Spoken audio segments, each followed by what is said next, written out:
Another Bright Spot podcast. Another bright Another spot. bright spot. Another bright spot. Another Bright Spot. Another bright spot. Another Bright Spot. Another Bright Spot podcast. Welcome to another Bright Spot podcast. I am Neale, and with me today is Steve May Russell, the CEO, the head honcho, the brains behind Small Fry, the innovative product designers. How you doing, Steve? I'm very well, thank you, yes. Excellent. Thank you for joining us today. And It's all right, what an intro. And also, thanks for letting me use the office. As you can see, we brought our sign. As I said before, this podcast is 90% this sign, so we tend to bring it with us. Oh, we're going to get one after this. Yeah. We'll have to. Sold, you on commission? Yes, I am commission. I'll give you the guys' details later on. Okay. Okay, we'll start from the top. So for the people who don't know you, you're obviously a dynamic, young, handsome, go-getting guy. What brought you to the world of product design? Why are you here? And could you give us a bit of your background? Yeah, I had no idea industrial design, product design existed. I was doing a foundation course at what was Lanch Polytechnic, which was an introduction to all sorts of artsy things. And there was a guy came along, saw what I was into, said, "Have you ever thought about industrial design? What's that then?" And so he explained a little bit about it, and I thought that's exactly what I'm into. So I thought I was going to go into graphics, which, you know, the difference is huge between the leap between 2D and 3D, but it suited me down to the ground. I'm much more excited about technical things, mechanical things, how things work, taking things apart, repair my own vehicles and whatever. Yeah. So yeah, it's all those things combined into one. You sound very much like some of our engineers. That's took apart the toys, like to fix their own cars. Yeah, that kind of mindset. Absolutely. He attempted to build a hovercraft based on the Ladybird book of how and why a hovercraft works. At what age?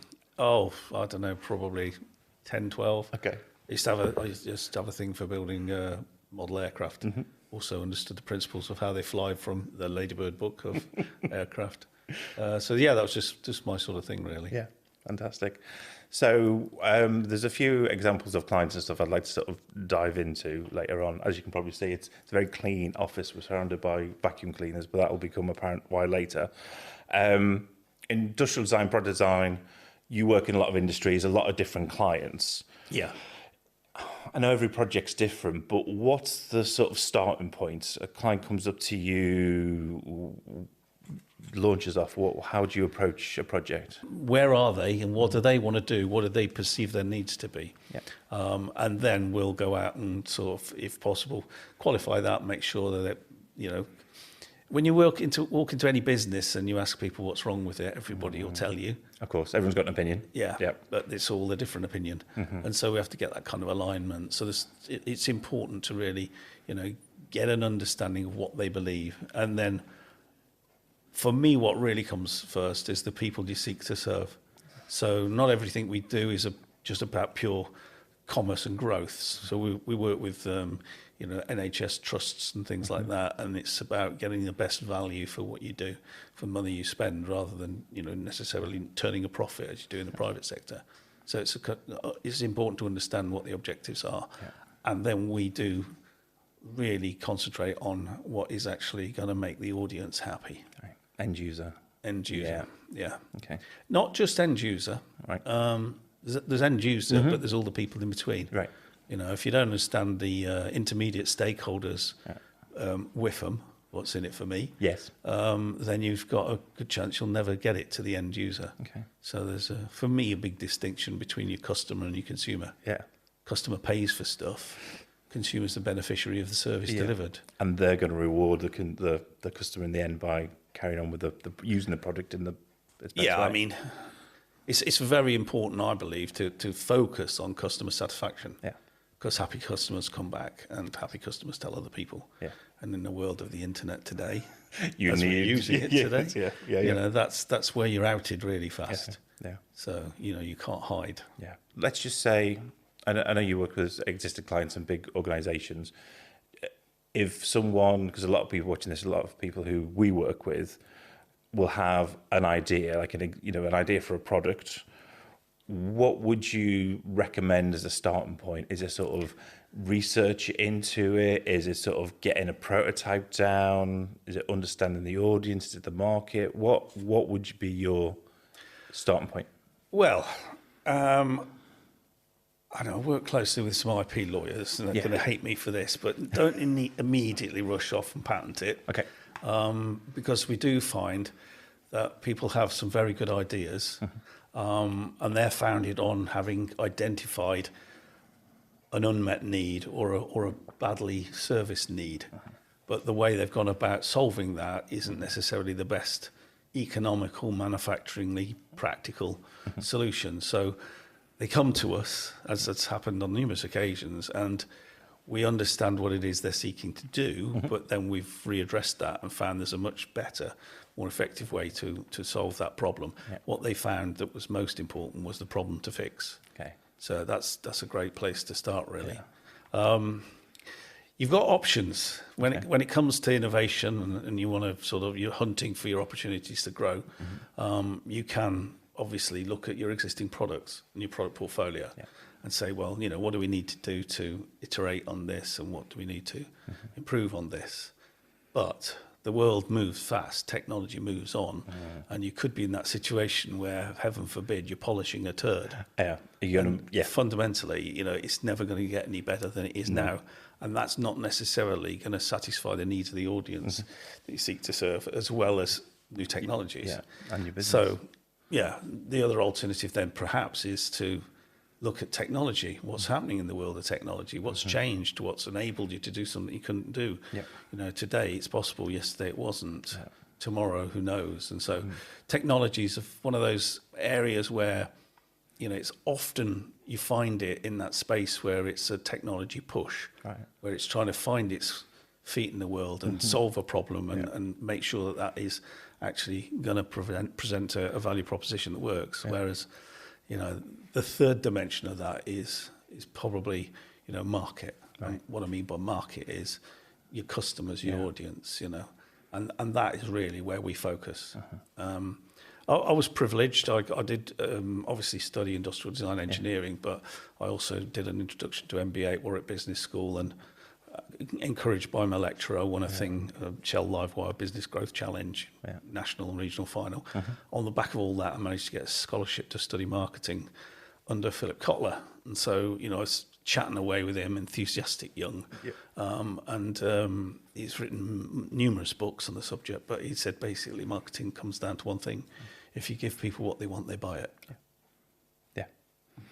Drop the mic. That's it, yeah. And that's it. And it's like, that is so hard to establish. It's so hard to find out. But if you focus on the market and what it is that people really want, that's where you'll find, that's the new nuggets. Yeah. That's where they're buried. Yeah. You mentioned polishing a turd, great phrase. So you've got a product sort of coming to maybe end of life. Are the designs that you think that can be completed, is that's the end point, or is it always like an evolution of a product? Is anything sort of like come to mind? There's different ways to solve a problem, and if you continue to assume that what you did yesterday is going to work for you today, you're deluded. It's not going to be. I can't predict. If I could, I'd be a wealthy man. But I can't predict what technology is going to enable us to do. But we're just scrapping out our telephone handset terminals and things like that. We used to work for Nortel and BT, and they're going by the wayside. It's all digital now. Look at all the functions that you carry around in your pocket in your mobile phone. What did that do to the camera manufacturing industry in terms of devastation? Because, cameras are for taking photographs and videos of things, but not if they're in a phone. They're for taking a record of your shopping list or for, reminding yourself of colour schemes. And all sorts of things. You snap a picture of it rather than write a note of it. Well, I do because I'm lazy. But it's that within context, it's got more information in that image than it has on a written note, which would take you ages to describe. And Google Lens can now scroll that text and turn it into text for you, put into an email, send it as a text message in a document. It's so much simpler. But it's a different world, I've got a granddaughter who's one, and she's swiping her finger across the screen of my phone trying to get the other images up. Yeah. It's like, I know you haven't read the textbook, the instruction manual. So My nephews are the same. The sort of, you take a photo straight away. Uncle Neale, can we edit that for you? Because they know we're all the. So what's the world going to be like when these people, get into industry and that's the accepted practice? Yeah. We should go back 5 years and remember what you were doing back then. Yeah. It's amazing how much things have changed in that time. It's going to be a constant evolution then, Yeah, isn't it? so Rather that's really great for us because Yeah. every day there's another way. Yeah. I find this story fascinating. So I know part of it. I had the pleasure of catching the end of your EDS presentation, the Q&A section. So Hoover, we call a vacuum cleaner a Hoover. It's a brand, but it's synonymous with the actual device. And you can correct me, I'll do a little intro, but you can correct me if I'm wrong. It got itself into a situation where it rested on brand laurels. The quality of the device suffered somewhat, and then along came Steve Smallfry. Do you want to give us the... It's no secret. No. I mean, they've co-presented that presentation with people from Hoover. They knew they'd got themselves into a pickle. Yeah. Basically... It's common. A lot of brands have done it. You know, it's easy to go over to Asia and buy a design, what they call white label. Yeah, stick your badge on it and flog it. Yeah. And with the best will in the world, you can't actually get the best results for doing that, particularly when you've got competitors like Dyson and Shark on shook of the marketplace. I mean, Shark Ninja at the moment are on fire in terms of being on point for solving problems people want fixed. Their ability to identify that. I mean, the research, we understand the research that needs to go into those things to get those ideas surfaced, and we do similar sort of stuff. Yeah. That's possibly why we were approached to help with Hoover. I found it before. We used to be part of an internal design team that worked at B&Q, and when it came to lawnmowers, people in Asia designing lawnmowers haven't got access to grass like ours. No, of course. If you ever look at the grass when you go abroad on holiday when it's hot, it's like thick Brillo pad. Yeah.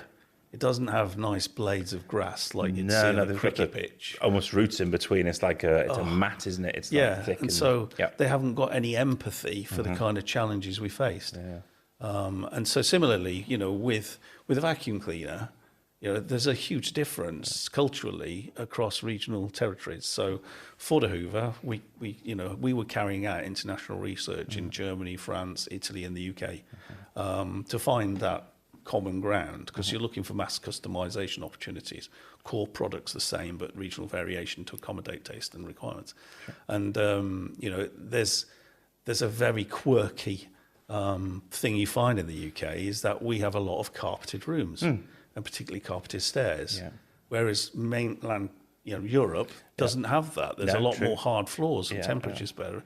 So the type of pets as well, maybe with lots of more animals and pet hairs get in carpet in the carpet. Yeah, of course. So naturally, it's a different device you need. Sure. And to get that device right, you need people who understand it.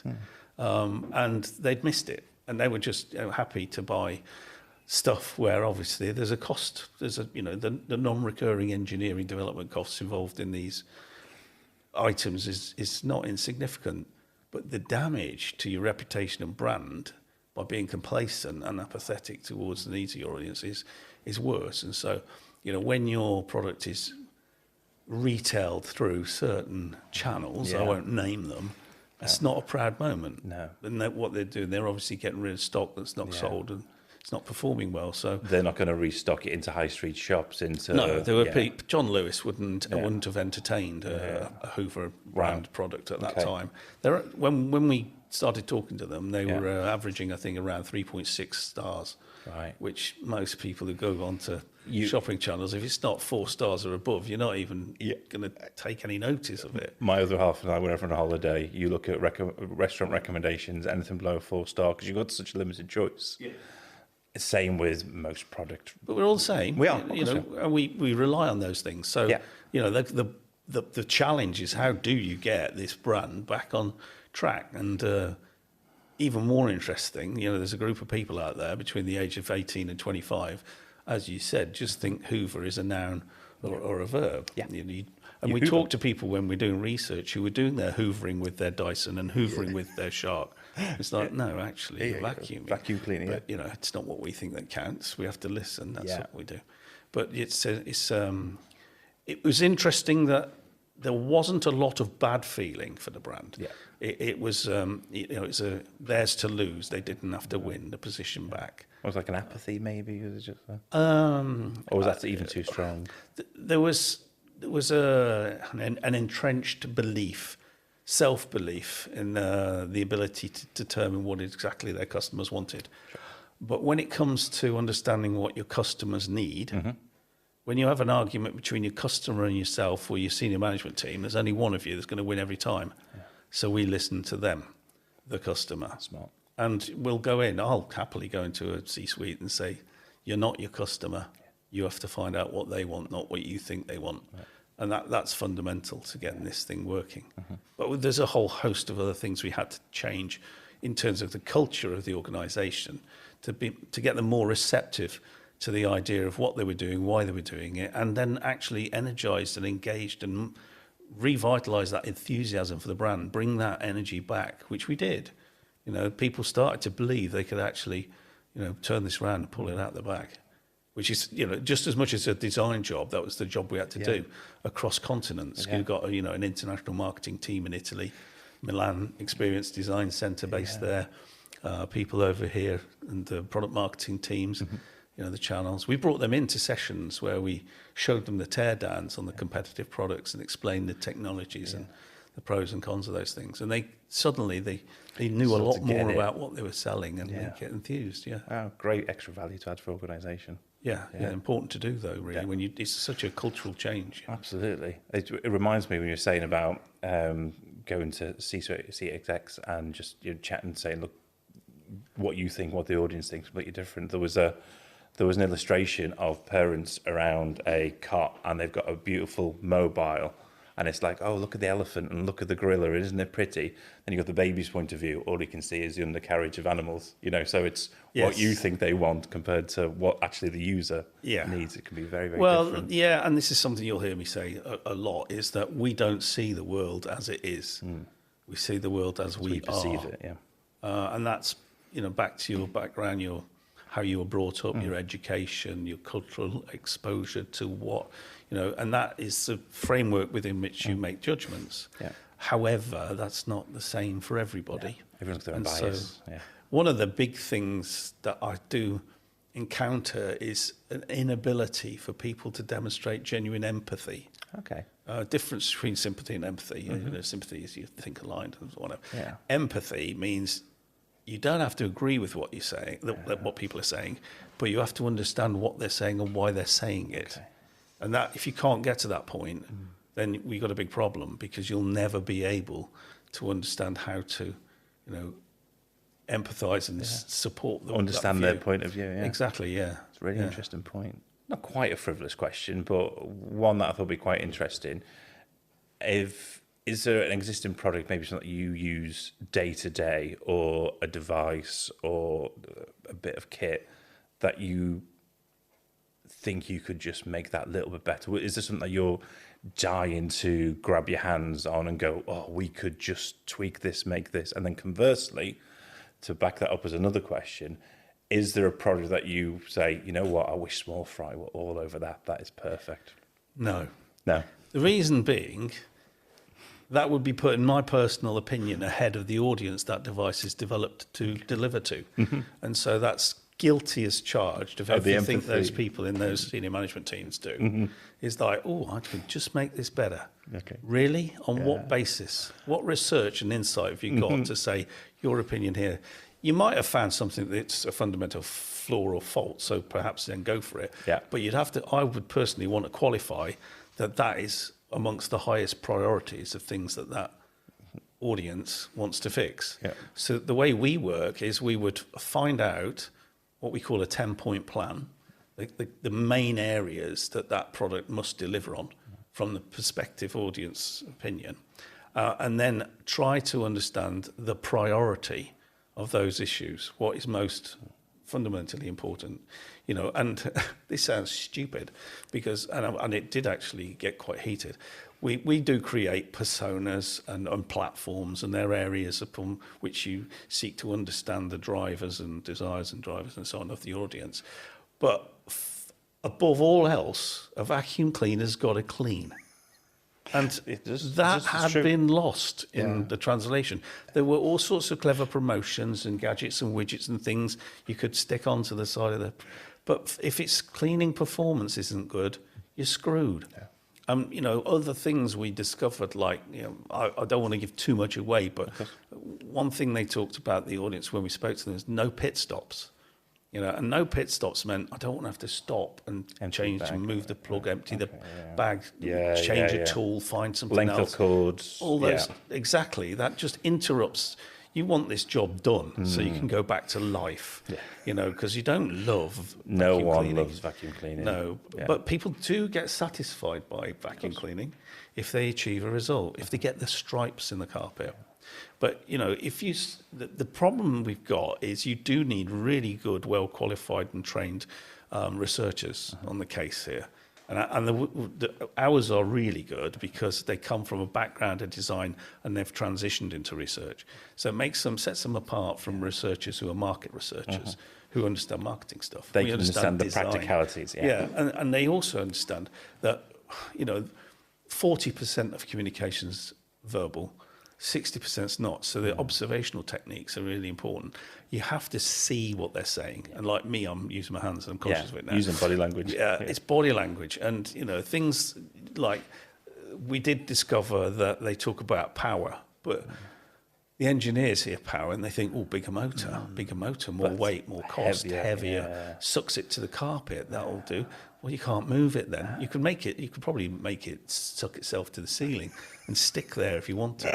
But it's not what they meant. You know, when we probe, you have to understand that's an area we need to qualify that. Yeah. So it turned out actually what they wanted was Superman, not the Hulk. Yeah.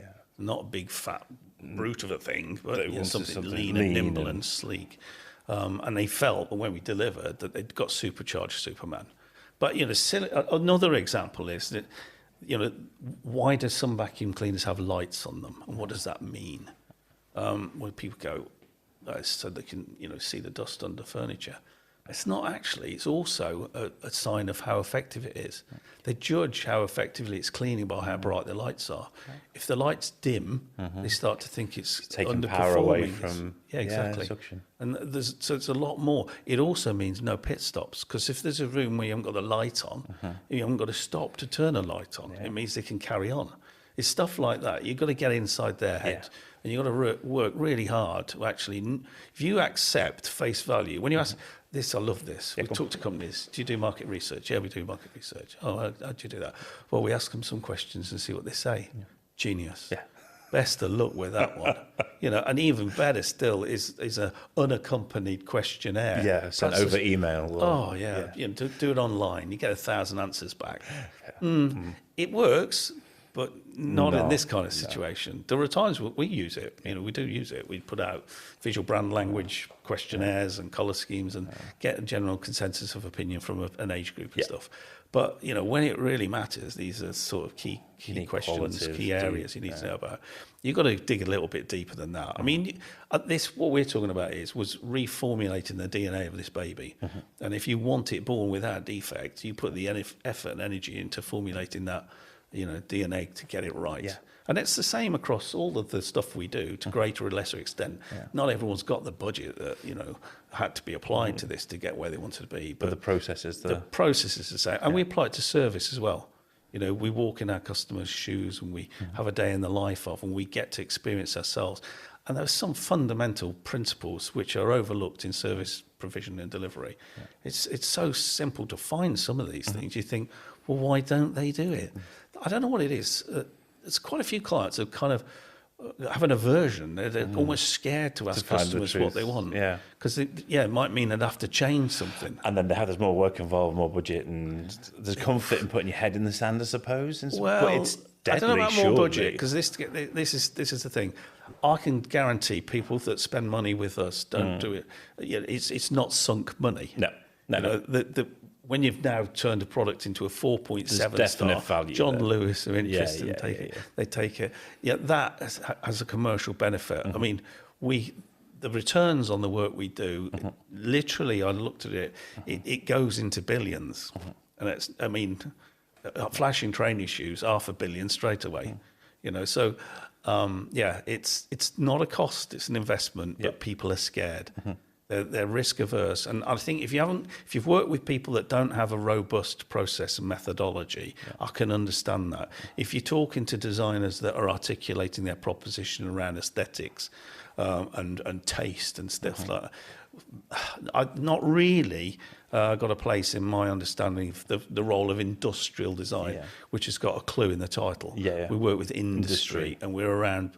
Our focus is business growth, how to get organic growth rather than acquisition from a strategically planned, map of NPD. Sorry, new product development. You got me wound up now. I have now, yeah, fantastic. Using all the acronyms as well. Okay, so I don't like that. I fully appreciate that, what you said in terms of you wouldn't take a product and say I can make it better based on without the research, and that's great. But the other half of that question was, is there a product that exists that you think, I wouldn't say flawless, but just one that's close to your heart, they think that's really clever? With the thing about really clever, that it's momentary. So at that time when it's launched, you think that's good, Hit the that's nail clever, there, yeah, that's nailed it. But what happens? That becomes set as the benchmark norm, and then the job becomes to beat it. So in this world that we operate in, I think the best analogy is Formula One. You know, how much of the car from the previous seasons carried over? It's not through regulation changes and all sorts of other things. You know, they're constantly bringing those upgrade packs to the thing. So business is basically a race you can't win. The best you can do is hope to lead it for some time. And so for every product that comes out that's stunningly good, you know, everybody, they'll do what we would do, which is if I was, asked to improve a product, you do SWOT analysis on it, you compare it to the competitor set, you see what else is around that's solving the same problem, and then you work out how to better it. So, yeah, there are times when things have been launched and you think, wow, that's amazing. And our first job is, wow, that's amazing, how can we beat that? Sure. What are we going to do to get around that? How are we going to improve upon that? So, yeah, love it. But there isn't anything that stands out to me at the moment. I am loving quite a lot of the AI tools and things, but not from a point of view of generating design and CAD, but just the way that they access information and organise that information, index it, and in particular, where that's going to go, I don't know, but it is staggering. The use of it in some applications. I was going to say, I mean, I was thinking of 3D printers. They came in, obviously, in terms of industrial and product design. That was a game changer. AI is very much on a lot of people's minds in terms of digital photography, content creation. Do you think it's got a place in design in general? I think I'd be a fool to assume that it hasn't. It's got to have. There are certain interventions which, at the moment, need a human eye casting over them. I've played with a few of the image generators, fed in, objects and asked it to create derivative versions. Some they don't work because they don't understand the mechanics behind the objects, but the stimulation to the thought process is really handy.